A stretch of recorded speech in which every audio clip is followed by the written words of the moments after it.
O ano começou com água turva, com gosto de barro e cheiro de terra saindo pelas torneiras do Rio de Janeiro. A população de mais de 60 bairros na capital e 7 municípios da Baixada Fluminense logo percebeu que alguma coisa estava errada. Denúncias nas redes sociais, órgãos de fiscalização e até a imprensa começaram a chamar a atenção. A procura por água mineral em mercados e depósitos teve um aumento sem precedentes. Em nota, a Companhia Estadual de Águas e Esgotos, a SEDAI, informou que as alterações na água foram causadas pela geosmina, uma substância produzida por algas que, segundo a companhia, não oferece risco ao ser ingerida. A declaração da SEDAI causou polêmica entre os especialistas e não tranquilizou os mais de 9 milhões de consumidores atingidos pela crise. E para quem achava que não dava mais para piorar, em mais um capítulo dessa crise, essa semana foi identificada a presença de detergente na estação de tratamento de água do Guandu. O fornecimento foi suspenso por cerca de 15 horas, deixando mais de 70 bairros sem água. A Prefeitura do Rio resolveu então adiar a volta às aulas na rede municipal. O Sala de Convidados de hoje vai tratar da crise na qualidade da água no sistema Guandu. Achei a água com gosto de barro, misturado com alguma coisa metálica no fundo. É a geosmina que causa essa percepção diferente no gosto e no odor da água. E a solução definitiva para o problema de segurança hídrica da estação de tratamento de 9 milhões de pessoas está junto do Serviço de Saneamento de Japeri e Queimados.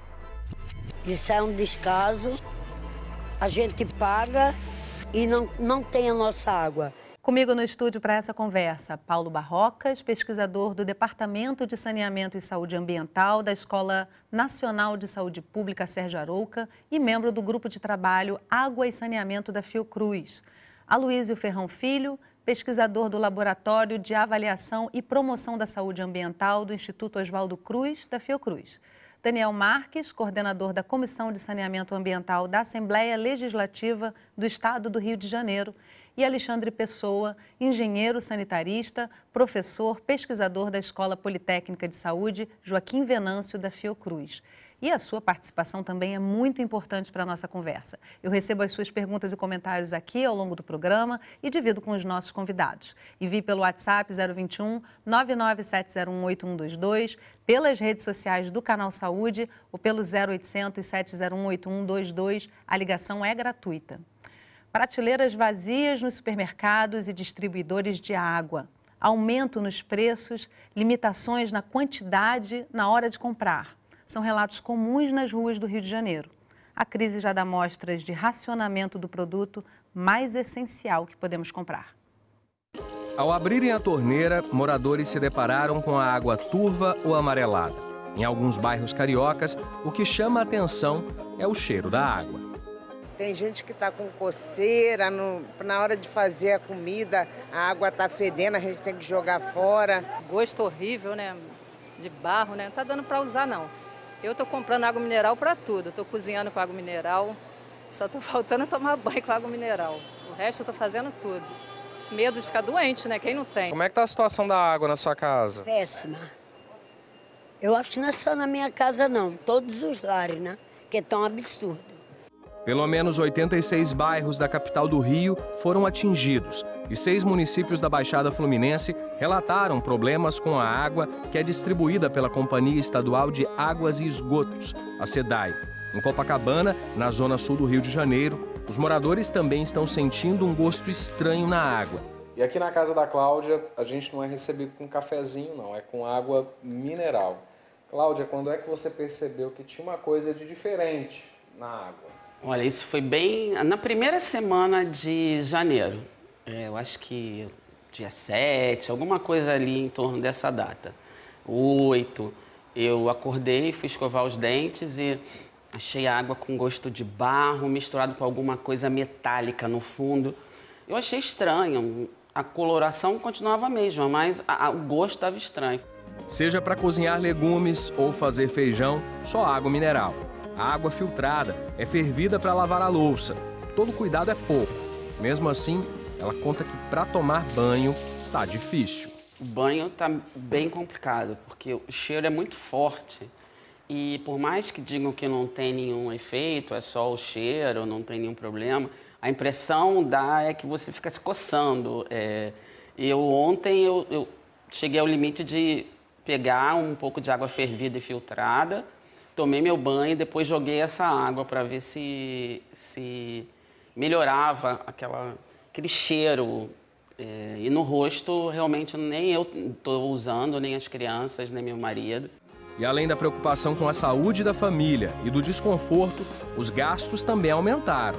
A água mineral teve que ser incluída à força no orçamento da família. A Cláudia gasta por semana cerca de R$ 140 com a água mineral. A água mineral que virou artigo de luxo nos supermercados. A procura é tanta que alguns supermercados tiveram que limitar as vendas por cliente e buscar outros fornecedores em estados vizinhos. De acordo com a Associação dos Supermercados do Rio, houve um aumento nas vendas ao longo do mês de janeiro, que chegou a 150% em alguns estabelecimentos. Muito difícil de achar. Só estão encontrando copinho e garrafa de 1,5, muito difícil. A farmácia que a gente encontra, que é um pouco mais caro, né? Só água mineral também, né? Só bebe água mineral. Por enquanto é só a gente tá gastando um pouco até mais. Eu que trabalho com construção, tá saindo até um pouco do meu orçamento, né? Tem que comprar, é um gasto a mais. Isso é um descaso, a gente paga e não tem a nossa água, que é o principal, a saúde é água. E sem água a gente não pode viver. E a gente compra água mineral todo dia, haja dinheiro. E onde a gente vai buscar esse dinheiro? Gente, primeiramente, muito obrigada pela presença de vocês aqui com a gente hoje, debatendo esse assunto que está na cabeça, na fala dos cariocas o tempo todo, nesse último mês, né? Paulo, queria que, se possível, você trouxesse inicialmente para a gente começar essa conversa o que aconteceu, porque a impressão que eu tenho é que a gente percebeu que alguma coisa estava errada agora. Mas isso é resultado de um processo, ou não? Isso, eu acho que vai ficar claro aqui, quando a gente for debatendo o tema, que, na verdade, o que aconteceu agora é recorrente, né? E aconteceu em outros momentos. Quando você tem uma floração de algas, um crescimento excessivo das cianobactérias, isso pode resultar na alteração sensível da qualidade da água bruta e isso impactar no tratamento da água. Questão de saneamento também, né? A UFRJ emitiu uma nota com alguns especialistas reunidos falando da gravidade do que está acontecendo. Queria que você trouxesse um pouco isso, porque a nota da SEDAI vai contra o que vários especialistas estão dizendo, né? De que tudo bem, é só uma substância por conta da geosmina. O que a gente pode tem que levar em consideração na qualidade dessa água? Primeiramente, agradecer o convite. Eu queria só comentar, né, que eu concordo com a fala do Paulo Barrocas, né, que esse problema não é um problema recente. Né, eu trouxe aqui até uma reportagem, né, que saiu uma série de reportagens sobre o Rio Paraíba do Sul, né, e também do Guandu, né, mostrando que a qualidade da água, isso de 2004, né, já era péssima, né, nessa época. Não é a primeira crise, né? Não, já houve outras crises, inclusive em 2001, né, uma crise mais séria onde foi detectada toxina de cianobactéria na água do Guandu, né? Inclusive com um evento no hospital universitário, né, com presença de toxina também na água de diálise do centro de hemodiálise do hospital, né, o que leva a um risco muito maior da população humana e desses pacientes principalmente, né, de hemodiálise, porque eles são expostos diretamente no sangue a essas toxinas. Não estou dizendo que tenha acontecido isso agora, mas o fato da geosmina estar presente na água funciona como um indicador de que há uma alta concentração de cianobactérias no manancial. E isso soa um alarme. É um sintoma, né? É um sintoma do corpo hídrico, né? De que alguma coisa está errada. E aí é preciso se monitorar isso com muito cuidado, né, para que eventos como esse não se repitam. Daniel, a gente está vendo aqui que realmente não é a primeira crise. A Alerj agora tem esse grupo de trabalho, essa comissão que observa as questões de saneamento e as questões hídricas, as questões relacionadas à água no estado do Rio de Janeiro. De 2004 para cá, o que foi feito na esfera pública para evitar que isso voltasse a se repetir? Prazer estar aqui, obrigado pelo convite. Bom, na verdade, o que a gente tenta fazer agora é compreender e galgar algum tipo de solução, ouvindo especialistas e tentando influenciar dentro da LERJ todos os deputados e o próprio governo do Estado, porque, como foi dito aqui, a gente tem crises, mas o problema ele é crônico, né? A gente precisa, de fato, dar prioridade na alocação de recursos no Estado do Rio de Janeiro, para que a gente trate do problema que a gente entende hoje, enquanto comissão, que é o principal problema ambiental no Rio, abastecimento de água, qualidade da água e tratamento de esgoto. Alexandre, resultado de quê? Um longo processo, né? A gente tem em 2004 uma crise, a gente verifica que a geosmina é resultado, é sintoma de alguma coisa. Estamos verificando agora essa ponta de iceberg, que é o resultado de que processo, na sua opinião? Então, eu vejo que a crise hídrica no país, ela é uma expressão de uma crise ambiental. Mas ela também é uma expressão de uma vulnerabilidade das políticas públicas de saneamento. Eu diria mesmo um retrocesso, no caso do Rio de Janeiro, do saneamento. E aí eu estou falando do abastecimento de água, na crise que estamos envolvidos. Eu estou falando dos sistemas de esgotamento sanitário, como o professor Paulo Canedo colocou, que é urgente o esgotamento sanitário de Japeri, Nova Iguaçu, queimados. Isso é ação de curto prazo. Eu estou falando também das águas turbulentas do Rio de Janeiro que não estão preparadas para as inundações. Essas inundações também comprometem os outros sistemas de saneamento. Então, você veja, o abastecimento de água não pode ser entendido isoladamente, porque tem uma relação com o esgotamento sanitário que compromete nada mais, nada menos do que o Rio Guandu. O que é o Rio Guandu? É o principal manancial do estado do Rio de Janeiro, que abastece 9 milhões de habitantes. Ou seja, esse estresse hídrico mostra claramente que o direito humano à água e ao esgotamento sanitário, que a Organização Nacional, a Organização das Nações Unidas, a ONU, declara e que o país é signatário, o Brasil é signatário, é fundamental. Então, qualquer retrocesso no fornecimento da água segura deve ser encarado como algo inaceitável. Bom, eu quero aproveitar esse momento aqui para dizer que nós convidamos os representantes da SEDAI e também representantes do governo do estado, da vigilância sanitária, mas não obtivemos resposta. E nós temos também um depoimento do Ministério Público, que lamentavelmente não conseguiu estar presente hoje. Então, a promotora Gisela Pequeno falou conosco essa semana. Em 2015, o Ministério Público ingressou com uma ação para obrigar a SEDAI a fornecer uma água para a população que atenda a todos os parâmetros de potabilidade determinados pelo Ministério da Saúde.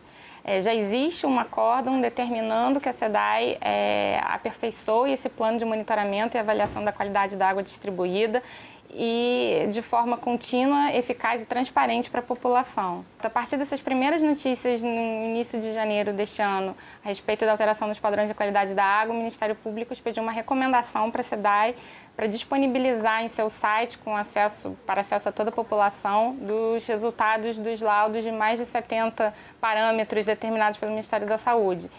E até o presente momento, todos esses laudos ainda não foram disponibilizados. Por conta disso, o Ministério Público ingressou judicialmente com um pedido requerendo que a SEDAI disponibilizasse todas essas informações, mas até o presente momento não foi possível obter todos esses resultados. Considerando essa situação de anormalidade, com a presença de geosmina, com a maior eutrofização do rio, maior poluição, é necessário realmente que se verifique e analise todos os parâmetros determinados pela portaria do Ministério da Saúde para poder se afirmar com segurança que essa água é potável e não oferece qualquer risco à saúde da população.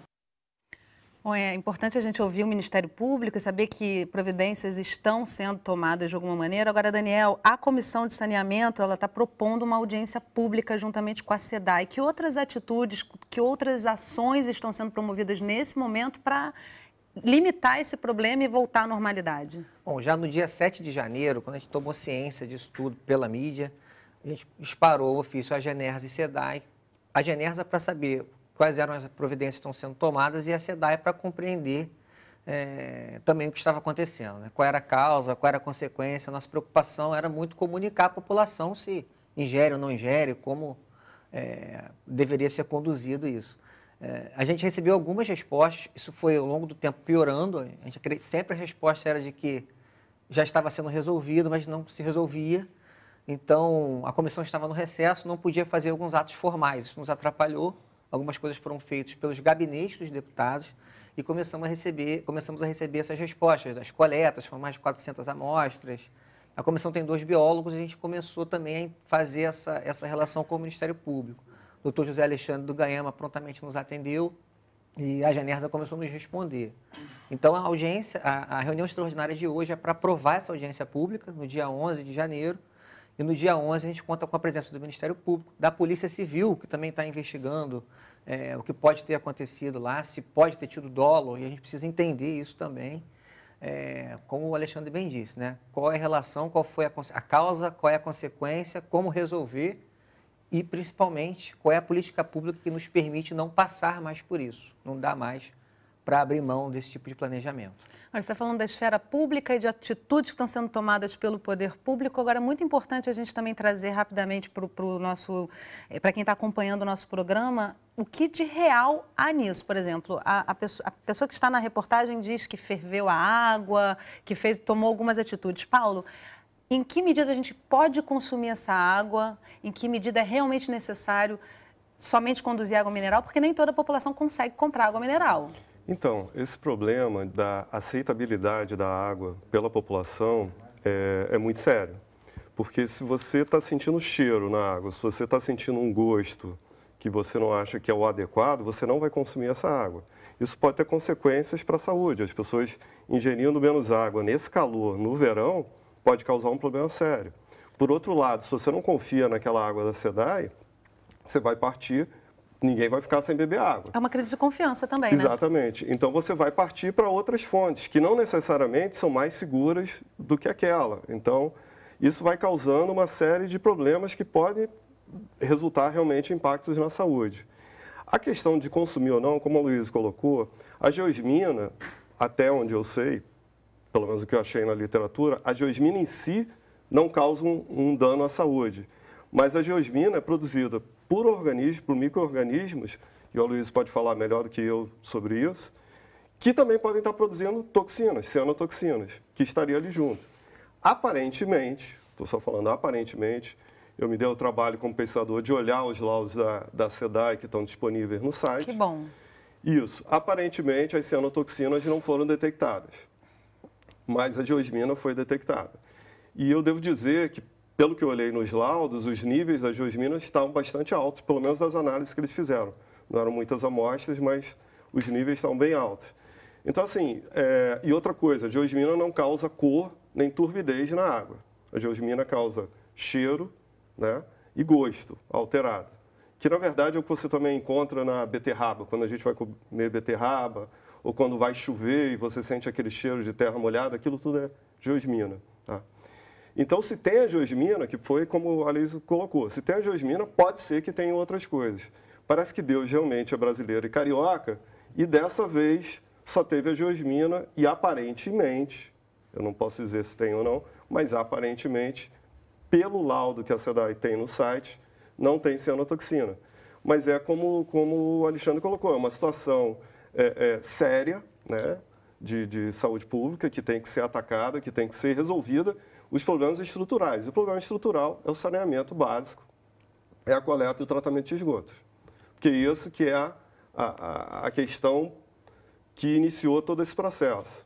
E a partir daí também é uma pergunta que nós, pesquisadores que temos analisado, né, documentos, é por que o plano de contingência que a SEDAI tem escrito, que está disponível, não foi utilizado. E nesse plano de contingência ele fala claramente, eu não lembro exatamente a página, mas página 82 e tal, que você tem que parar a captação e tem que abrir as comportas para tirar essa água com excesso de algas, com excesso de cianobactérias. Eu não sei se algum colega aqui sabe por que esse plano não foi feito. Alguém Eles quer fizeram complementar? agora para surfactantes, mas, né, para os detergentes, mas não fizeram Então, a questão do plano de contingência talvez ajude a explicar um pouco a origem do problema e também apontar qual é a lição que a gente possa ter com relação a essa crise hídrica. Tá certo? O Comitê de Bacias desenvolveu um plano de contingência de 2015, orientando. O plano de contingência é um plano de ações para quando o sistema de abastecimento, que depende da sua água bruta, sua água a ser tratada, está numa situação de emergência ou na ocorrência de um acidente, como proceder. Então, esse plano, ele estabelece, na presença de um boom, de uma floração de algas, está lá no fluxograma dele,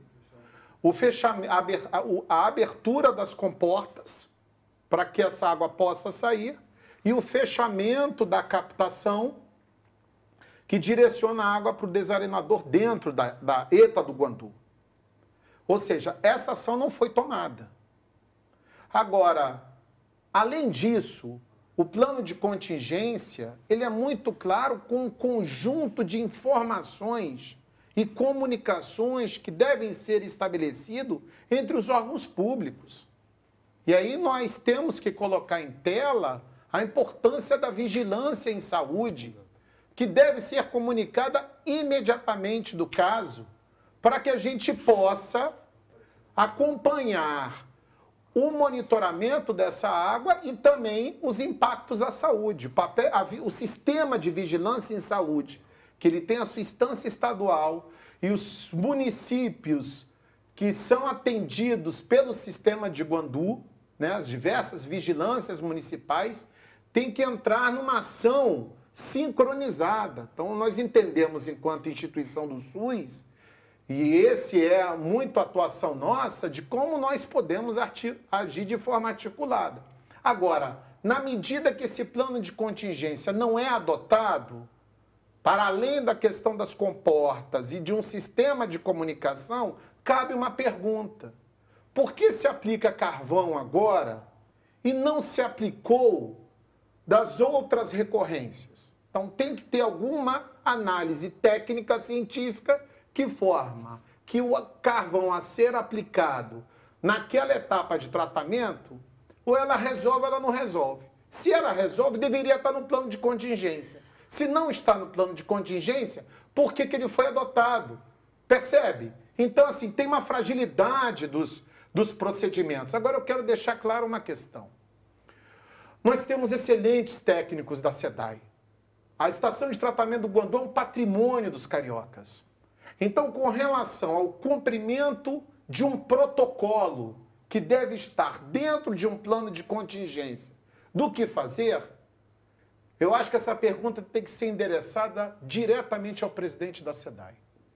Agora, eu queria trazer uma pergunta baseada aí nos que você está falando, Alexandre, porque me parece que foi a partir de depoimentos da população que se percebeu, ou pelo menos que se viralizou a informação, né, de que havia alguma coisa errada com a água. Então, essa percepção para entrar com um plano de contingência parte da população? Ou há alguma informação de que a SEDAI percebeu isso previamente? É exatamente por isso que eu coloco da questão da comunicação. O direito à informação é um componente do direito à saúde. A população tem que saber exatamente o que tem que acontecer.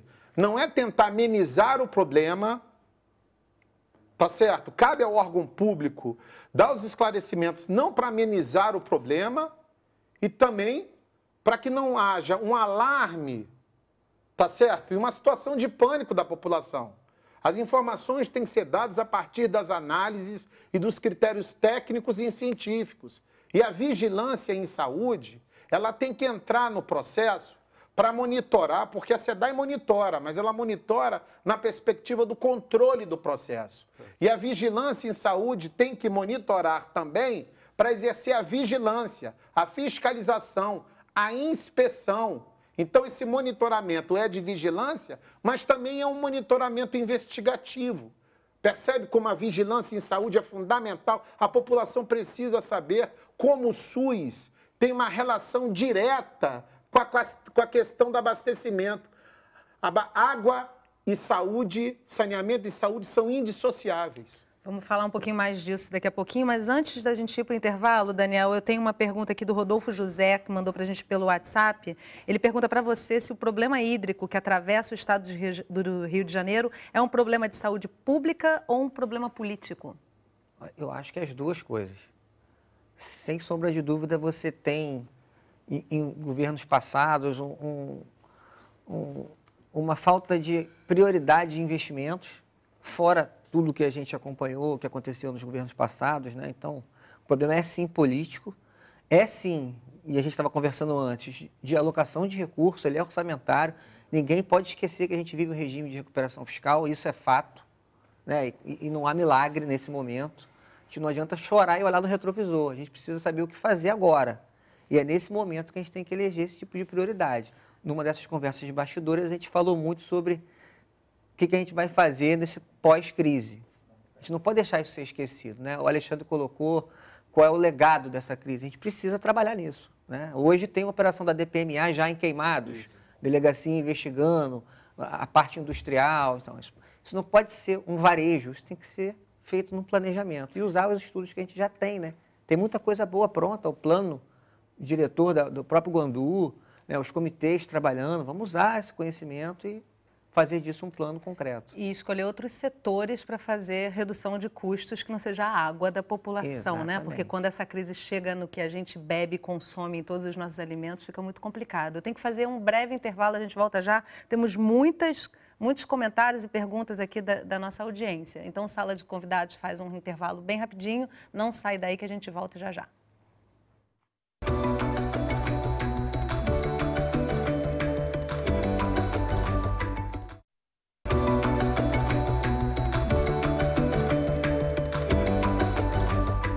Sala de Convidados está de volta, conversando sobre a qualidade da água no sistema Guandu.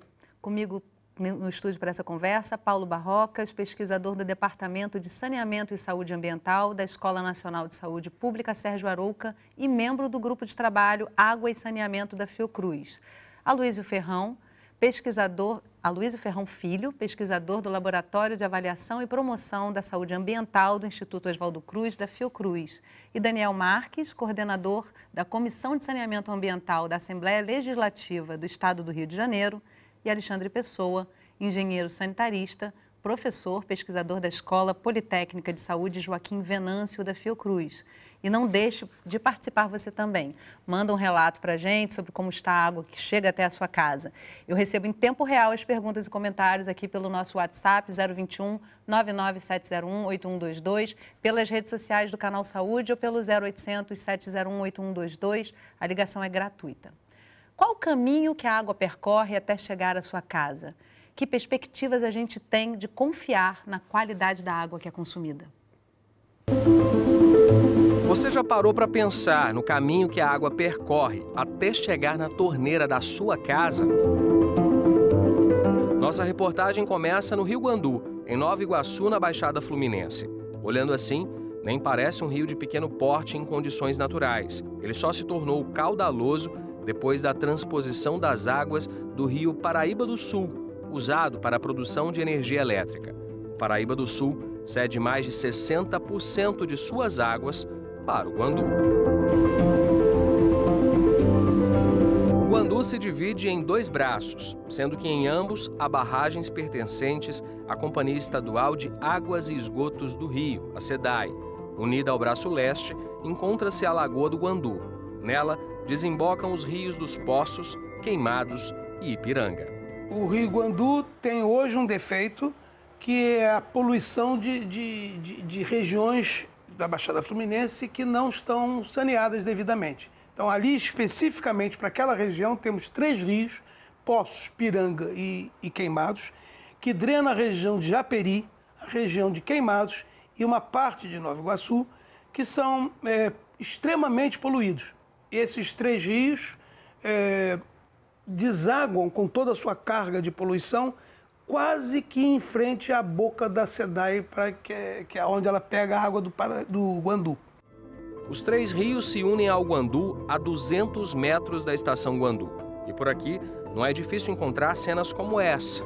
O esgoto in natura sendo lançado diretamente nas águas do rio, responsável por abastecer 80% da população do estado do Rio de Janeiro. A Estação Guandu é a maior estação de tratamento de água do mundo em produção contínua. Tem capacidade para atender mais de 9 milhões de pessoas, uma vazão de 43 mil litros por segundo.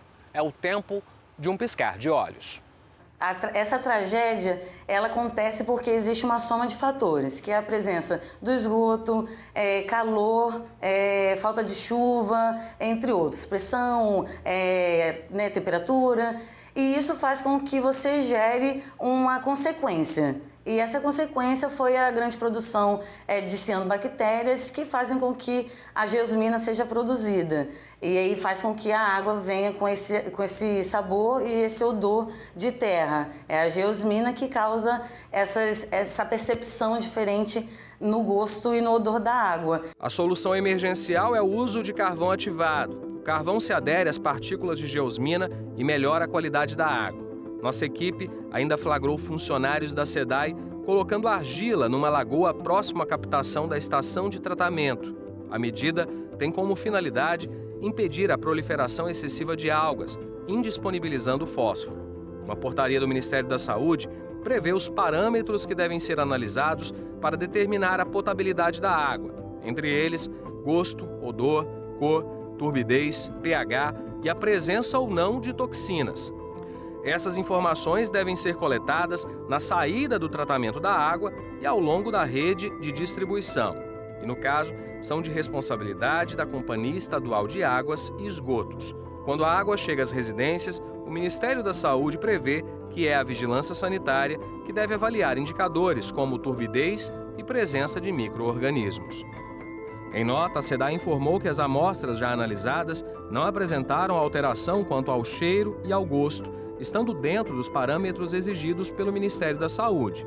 Portanto, a água está própria para o consumo. Mas na mesma nota, a companhia diz que existe uma alteração, já que prevê que a água chegue ao consumidor sem gosto e sem odor em uma semana após o início da aplicação do carvão ativado. Essa aplicação foi feita no último dia 23.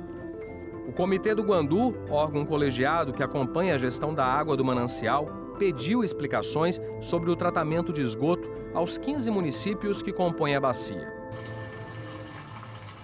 É preocupante porque, na verdade, caso não seja feito absolutamente nada em relação ao esgotamento sanitário, o Rio Guandu ele vai continuar recebendo esse aporte de carga orgânica, de poluição.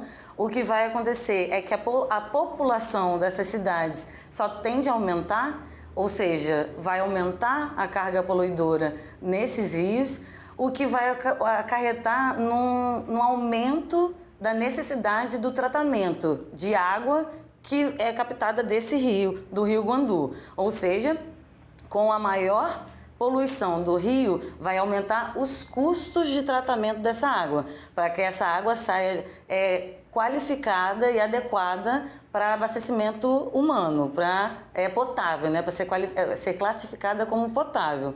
E esse custo de tratamento, ele aumentando, ele é repassado para a população diretamente. Nós temos que entender que a solução definitiva para o problema de segurança hídrica da estação de tratamento de 9 milhões de pessoas a segurança hídrica está junto do serviço de saneamento de Japeri e Queimados. Então, sem saneamento em Japeri e Queimados, não há solução. Bom, antes de eu trazer para vocês os comentários de vocês sobre tudo que foi colocado na matéria, eu queria trazer a participação, vamos dizer assim, do nosso quinto convidado, que é a nossa audiência aqui. Nós temos 3 participações bem importantes aqui. A Ângela encaminha via WhatsApp o seguinte comentário: a crise da água nos mostra uma situação no mínimo inusitada. O governo e mesmo a mídia que cobre a crise se recusam a enfrentar a real causa do problema, a absurda e descontrolada poluição que assola o sistema Guandu. A geosmina se desenvolve no esgoto, detergente é poluição química. Temos, então, despejo de esgoto doméstico e industrial em quantidade suficiente para matar o manancial. Mas esse problema, que é o real problema, sequer é mencionado, seja pela SEDAI, seja pelo governo do estado. As soluções alardeadas são todas paliativas. Me pergunto o que há por trás dessa recusa em nem mesmo citar a causa e destinar muitos milhões para tratar a consequência. E o Gilberto Menegoli faz um comentário complementar, eu acho, né? Nas imagens de helicóptero na reportagem, pode-se ver casas bem distantes de umas das outras. Hoje existem biodigestores que seriam uma solução para essas casas, nessa situação, onde não há uma quantidade considerável de casas para implantar tubulações. E por último, Elver Dias, via Instagram, pergunta: qual a relação entre a segurança hídrica da capital do Rio de Janeiro e a falta de saneamento na Baixada Fluminense? Eu acho que todos esses 3 comentários caminham para esse mesmo lugar, né? Estamos fazendo um tratamento paliativo pensando no consumo da água, quando, na verdade, o problema está numa fonte originária ali, Alexandre? Sim, eu acho que a pergunta mais difícil a ser respondida é quando o saneamento vai ser prioridade nesse país. Agora, eu concordo com o professor da UFRJ, Paulo Canedo, da questão do saneamento na Baixada. É uma iniquidade em saúde. Ou seja, se nós temos um problema de um estresse hídrico sobre a população de uma forma generalizada, você tem um contingente da população do estado do Rio de Janeiro que os indicadores de saneamento, e aí eu estou falando cobertura e mesmo tratamento, são muito piores em relação, por exemplo, à cidade do Rio de Janeiro. Agora, assim, curto prazo, vamos fazer um plano de ação? Curto prazo, eu insisto, é o saneamento da Baixada. Tem que começar por ali, né? Curto prazo. Agora, a questão de impedir o acesso do Rio Ipiranga, Queimados e Poços, eu entraria na categoria de curtíssimo prazo, para realmente, a partir de um plano de contingência. Isso está prescrito no plano, inclusive. Essas recomendações, quero colocar em tela, o Comitê de Bacia já coloca que nós temos que ver a bacia hidrográfica como um todo. Porque, assim, a população, ela abre a torneira e ela vê aquela água. E ela bebe. Se tiver boa, tudo bem. Mas nós precisamos entender o caminho das águas. Eu acho que a reportagem foi muito feliz nesse sentido, porque a água, para ser potável, para sua ingestão, é desde a captação, a estação de tratamento, os reservatórios, para entrar na rede de distribuição. A rede onde é o limite do público para o privado? Essa é uma questão importante. É o hidrômetro. Até o hidrômetro, a responsabilidade do sistema Guandu é da SEDAI. Do hidrômetro para dentro, é você manter a água que seja potável. Mas ela tem que chegar potável. É um direito do consumidor. E se tiver uma não conformidade, se a pessoa perceber o cheiro, perceber a água turva, perceber que não tem condições, ela tem que exercer os seus direitos. Ela tem que ligar para a SEDAI, ela tem que ligar para a Vigilância em Saúde, ela tem que ligar, inclusive, para o PROCON. Vocês querem ver uma informação importante? No site da SEDAI, do dia 7 até o dia 9, você tem mais de 60 ordens de serviço que foram abertas a partir de reclamação da população. Quando a população reclama, a concessionária, o órgão público, tem que fazer inspeção no local para identificar a causa e apresentar os resultados. Agora, esses resultados, a portaria de potabilidade, ela é clara. Nós precisamos de comunicação efetiva e numa linguagem que a população entenda. Não resolve apenas apresentar tabelas, porque a população não interpreta isso. O que cabe à concessionária que produz água e também à vigilância é dar as informações claras sobre, inclusive, o momento de que voltou à normalidade o sistema, que é o que nós esperamos. Agora, Daniel, tem aqui uma fala do presidente da SEDAI em que ele admite a falta de investimento por décadas, né? Ele comenta a falta de investimento por vários governos. Então, ele diz que o esgoto está caindo in natura e nós não temos estação de tratamento, nem investimos nisso.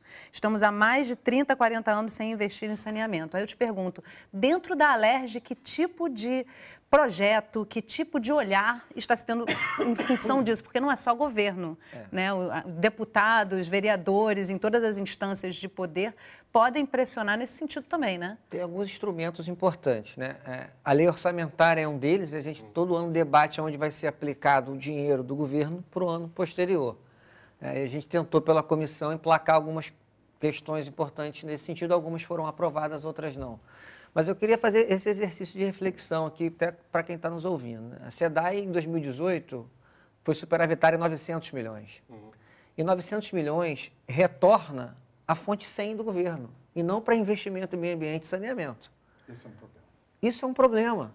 A gente tem hoje, se você juntar Fundri, que é o Fundo de Recursos Hídricos, com o FECAM, que é o Fundo de Conservação Ambiental, né? Estadual Ambiental, e com o superávit da SEDAI, você teria quase 2 bilhões para começar a fazer investimentos. E aí, a gente precisa também colocar um canhão de luz nisso. Não adianta a gente estar no Ministério Público, um cidadão abre uma porta lá e consegue uma parte do TAC para o problema da lagoa tal, outro para a lagoa tal. Olha, a gente está tratando do Guandu, são 9 milhões de pessoas. Então, acho que todos os órgãos envolvidos têm que sentar e criar uma diretriz para resolver esse problema, que passa muito pelo que o professor falou. Mas aí eu te pergunto o seguinte, quando a gente coloca essa crise envolvida numa crise financeira do Estado, levando em consideração que a SEDAI tem um lucro considerável, a gente não pode separar essas duas crises?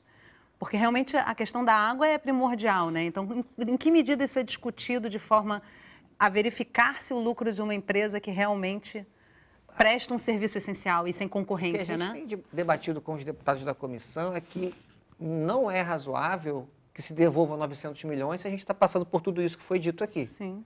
Esses 900 milhões poderiam ser investidos nas estações de tratamento de esgoto, de Japeri, Queimados, Nova Iguaçu, enfim. O que se discute exatamente no modelo de gestão, e ela tem que ser transparente para que todos esses atores aqui e muitos outros possam contribuir nesse rol de prioridade. Senão fica uma coxa de retalho, né? Então, deixa eu pular aí aproveitar o que você falou, o que o Alexandre falou, tentando responder, né? O Alexandre perguntou, quando que o saneamento vai ser prioridade? Assim, eu acho que nós, enquanto sociedade, temos que dizer, a gente não aceita mais que o saneamento seja assim e começar a pressionar. Vamos ter eleição agora, né? Daqui a pouco. Vamos conversar com os nossos representantes que saneamento é importante. Eu não posso mais admitir ter um valão atrás da minha casa. Eu não posso mais admitir que todos os rios urbanos tenham virado valões. Então, assim, não é passar a culpa para ninguém, mas eu acho que a gente, como sociedade, tem que dizer isso é inaceitável. Eu não aceito mais essa situação. Eu vou pressionar o poder público, que só funciona a partir da pressão popular, e falar, olha, você tem que resolver isso. Porque essa questão sempre de falta de recursos, na minha modesta opinião, sempre é uma questão política. Porque recursos há. Você decide onde você vai aplicar aquele recurso ou não. E assim, o Rio de Janeiro não é exatamente está com uma crise financeira, tal, mas você acabou de falar, quanto que a SEDAI está lucrando? Por que que isso não pode ser revertido num plano, né? O Alexandre falou de curtíssimo, mas de médio, de longo prazo. Tem a APA Guandu, que foi um decreto estadual, que colocou uma área de proteção ambiental na bacia do Guandu. Por que que a gente não está implementando efetivamente essa APA Guandu, né? Reflorestando a margem dos rios, como indicado, né, nas portarias, na legislação? Por que que a gente não está fazendo o que a gente tem que fazer? Então, assim, nós, tenho falado com os colegas, é o seguinte, vamos tentar fazer uma limonada disso aí, tá? Deram em mão, vamos tentar fazer uma limonada. Vamos ver se agora todo mundo entende que saneamento é básico e tem que ser universalizado. A gente tem que falar isso. Porque enquanto o saneamento está faltando para uma população periférica de um centro urbano, num lugar rural, lá longe, não está afetando os grandes, digamos, centros urbanos decisores, tem muitos relatos. Assim, a crise de saneamento, acho que todos aqui podem falar sobre isso, ela tem um lugar que ela acontece, a falta de saneamento, tem um lugar, tem uma pessoa, tem um grupo, né, vulnerável, excluído, que não tem saneamento, também não tem acesso ao serviço de saúde, também não tem acesso à educação. Então, assim, essa professora da UFRJ, a Ana, ela deixa bem claro essa coisa do estresse hidrossocial, que, assim, tem grupos que já vivem essa questão de escassez de água, que só vai piorar, não vai melhorar. Assim, talvez é uma notícia para o pessoal que está ouvindo. Século XXI vai ser assim ou pior, tá, gente? A gente escuta essa possível crise na água há muitas décadas, né? Então, Chegou. Se pega os documentos, se pega os artigos, a gente já vive um déficit de água. Só que esse déficit não era generalizado, né? Um problema de qualidade de água não era generalizado. Era apenas em algumas áreas, né, mais vulneráveis, periféricas da cidade, que sofrem, né? Então, são decisões políticas. Você tem fornecimento de água para determinados empreendimentos industriais e do lado você tem uma comunidade que não tem água nenhuma. Então, assim, o que eu estou querendo dizer é que vai além, muito além de questões técnicas, questões tecnológicas, são questões políticas. São questões bem práticas também. Da gente decidir que não pode ser assim, que não pode ter uma injustiça ambiental desse nível de pessoas não terem acesso ao saneamento básico. Deixa eu trazer uma pergunta aqui da Adriana Soteiro, especialista em qualidade de água da Fiocruz, da ENSP, aqui para você, Aloysio. Vocês consideram que existem cianobactérias na água que podem oferecer riscos, que liberem toxinas na água captada, visto que a SEDAI não conseguiu tratar as substâncias que conferem cheiro e gosto na água?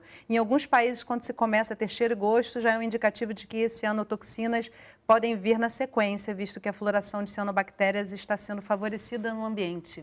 Sim, sempre há esse risco, né? A geosmina funciona só como um alerta. Na realidade, a geosmina realmente, nas concentrações que ela ocorre naturalmente, não oferece risco à saúde humana. Apenas o odor, né, o sabor e também, muitas vezes, o pescado, né, fica com um gosto também desagradável. Mas a presença dela já não me diz que tem alguma coisa errada com a água? Não necessariamente. É preciso investigar, né? A SEDAI, no caso, ela faz a análise da água tratada, né? Ela não analisa do manancial. Então, é preciso saber o que está chegando à estação também, né? E já se sabe que são cianobactérias que estão predominando ali naquele corpo d'água, né? Como a reportagem mostrou, né? Ali nitidamente, né? Aquela linha divisória ali da água poluída dos rios da Baixada chegando e do outro lado completamente verde. Aquilo são as cianobactérias, que tem uma biomassa altíssima, né? Para apresentar aquela coloração ali, é quase como uma cultura que a gente faz de laboratório, né? Quando a gente faz uma cultura no laboratório, fica naquela cor. Então, são densidades de célula altíssimas. E a SEDAI vem monitorando, né? Ela monitora, mas ela vem dizendo que a densidade ainda está abaixo do limite da portaria para fazer a análise da toxina, né? Para deixar chegar. Que é de 20 mil células por ml. Eu duvido um pouco disso aí, tá? Na minha opinião. Não é uma, só pela coloração, dá para você saber que é mais que isso. Só ia falar que esse é uma das questões centrais da água, né? Você vai aqui, coleta aquela amostra, analisa, é o que tem aqui agora. Eu não sei como é que vai estar essa água daqui a 5 minutos ou como ela estava 5 minutos antes. É muito dinâmico o processo. É muito dinâmico o processo, ainda mais de uma estação com porte, que é a maior estação de tratamento de água do mundo, como Guandu. Então, assim, se são verdadeiros ou não, eu não tenho como avaliar, mas existem dados que a SEDAI botou no site delas de contagem de cianobactérias que estava alto, estava acima dos 10 mil células por ml. 20 mil não é obrigatório análise de toxina, né? Mas tem também um laudo sobre cianotoxina. Segundo o laudo da SEDAI, por isso que eu falei, não tem como dizer que é verdade, na água bruta eles mediram e estaria abaixo, segundo os dados que tem lá na SEDAI, né? Infelizmente, a gente precisaria... Eu também queria abordar uma outra questão, que também o Alexandre começou a falar, né? Tem um controle que é exercido pelo prestador do serviço de saneamento, mas tem a vigilância. Eu acho que se tem alguma coisa que a gente tem que aprender enquanto sociedade dessa crise, é o quão importante é a vigilância em saúde. E a vigilância sanitária está fazendo um serviço importantíssimo, que é justamente também chegando nos pontos de venda de água e verificando que muitas vezes os galões já também não estão apropriados para o consumo, Alexandre. Pois é, isso é uma questão importante, porque há uma visão da população que a água mineral necessariamente ela é segura. E os resultados, a própria ação da vigilância sanitária do Rio de Janeiro fez uma interdição agora. Eu, particularmente, estou bebendo a água da SEDAI. Então, isso que eu queria. A gente está chegando no final do programa, eu queria saber o que cada um de vocês está fazendo, porque eu acho que a grande pergunta é essa, né? O que eu faço hoje? Que água eu bebo? Como é que eu faço para cozinhar? Como é que a gente consome esse produto nesse momento? Porque me parece assim, até nas falas repetidas aqui ao longo do programa, que realmente não se pode, com certeza, avaliar de forma segura nada. Ainda está tudo muito... Depois de um mês de crise, ainda estamos avaliando a água. Então, Alexandre, você está bebendo a água da SEDAI? Sim. Fervendo, gelando, não, simplesmente eu tenho água da torneira? filtro, o meu filtro tem carvão ativado. Ela está com as características, aquelas que a gente chama de organolépticas, mas são as sensíveis adequadas. Ela não está com um gosto acentuado, ela está incolor. Então, o reservatório está adequado do meu prédio, ou seja, é um testemunho, mas assim, a qualidade da água varia muito no estado do Rio de Janeiro. Nós temos trechos que o fornecimento é intermitente. Sim. Então, se a água não é pressurizada de forma constante, aquele trecho da rede pode estar com problema que entra e água poluída que, por exemplo, pode explicar a questão da turbidez. Então, a gente tem que, inclusive, setorizar. O Grupo Águas e Saneamento da Fiocruz está participando de reuniões que o Ministério Público chamou para organizar os órgãos públicos. Foi proposta nossa formar um grupo de acompanhamento da segurança da água. Só para você ter uma ideia, na próxima reunião que eu estarei presente, nós vamos solicitar o aumento do monitoramento, tá certo? Inclusive dos reservatórios da SEDAI, porque os reservatórios é uma setorização. Então, os reservatórios cobrem áreas distintas, o que permite a nós avaliarmos e mapearmos a distribuição da qualidade dessa água. Ou seja, eu estou te falando o que a Fiocruz está agindo enquanto instituição, porque a nossa função é articular e dar todos os subsídios para a vigilância, para a SEDAI, para o órgão ambiental, para superarmos essa crise. Porque a ação individual das boas práticas de limpeza do reservatório, de ter uma filtração, isso é recomendável, mas não podemos trazer para o indivíduo. Claro. Como o Paulo colocou de forma muito oportuna, quem tem que equacionar esse problema é a produtora de água. Agora, eu particularmente, eu gostaria de colocar um posicionamento muito particular. Eu acho que a SEDAI tem que ser uma instituição pública e de Estado. Os processos de privatização muito me preocupam. Diante dessa crise, como a Genersa poderia fiscalizar uma empresa privada com relação ao abastecimento de água? Percebe? Então, assim, eu compartilho de uma posição que o ONDAS, que é um observatório de direitos humanos à água, envolve vários especialistas, profissionais, trabalhadores, pesquisadores, colocam isso. Eu acho que água é direito humano e é um bem comum e tem que garantir a proteção. E acho que é importante também falar, Alexandre, pegando um gancho, que essa posição de direito humano à água, ao saneamento, e que é um bem público, em vários locais, né, do mundo, onde houve a privatização dos serviços de saneamento, na verdade, se voltou a estatizar. Porque sempre quando a gente coloca isso, não, é porque é uma posição política, porque ele é assim, porque ele é desse partido, aquilo. Não, é uma questão técnica, que basta que as pessoas observem em vários locais do mundo, na Europa, nos Estados Unidos, onde ocorreu a privatização, não deu certo, né? E os serviços foram reestatizados. E com dívida. E com dívida. Daniel, palavras finais aqui, que a gente está finalizando o programa. Bom, eu queria agradecer e deixar o convite a essa audiência pública do dia 11, que vai se dar na LERJ, no auditório do 6º andar, no prédio anexo. E dizer que a gente está à disposição, né? A LERJ tem um canal de denúncia que é o 0800, a Comissão de Saneamento Ambiental, 0800 282 5815, e pelo e-mail... Repete, por favor. 0800 282 5815, e pelo e-mail saneamentoambiental.denúncia@lerj.rj.gov.br. Importante a presença de vocês também nessa audiência, para que a gente possa compreender melhor, e aí principalmente o objetivo desses 5 deputados que estão lá é tentar buscar solução, seja para a crise aguda, grave agora, mas também para um planejamento de médio e longo prazo. Aloísio. Eu concordo com os demais colegas, né, que a solução é cobrar das autoridades que se faça o saneamento da bacia hidrográfica do Guandu, né? E só queria fazer uma observação sobre a água, né, de que a gente está bebendo. Eu também estou bebendo a água da torneira, filtrada em carvão ativado. Só para a população ficar mais tranquila. O carvão ativado realmente ele retém a maior parte das impurezas, mas tem uma capacidade limitada também, né? Se você não renova o filtro pelo menos de 6 em 6 meses, né? Isso depende muito da vazão também, né? Da água que você está utilizando nesse filtro, então vai ter uma capacidade reduzida, né? De absorver essas substâncias. Mas se você faz essa manutenção frequentemente, a gente não precisa se preocupar muito.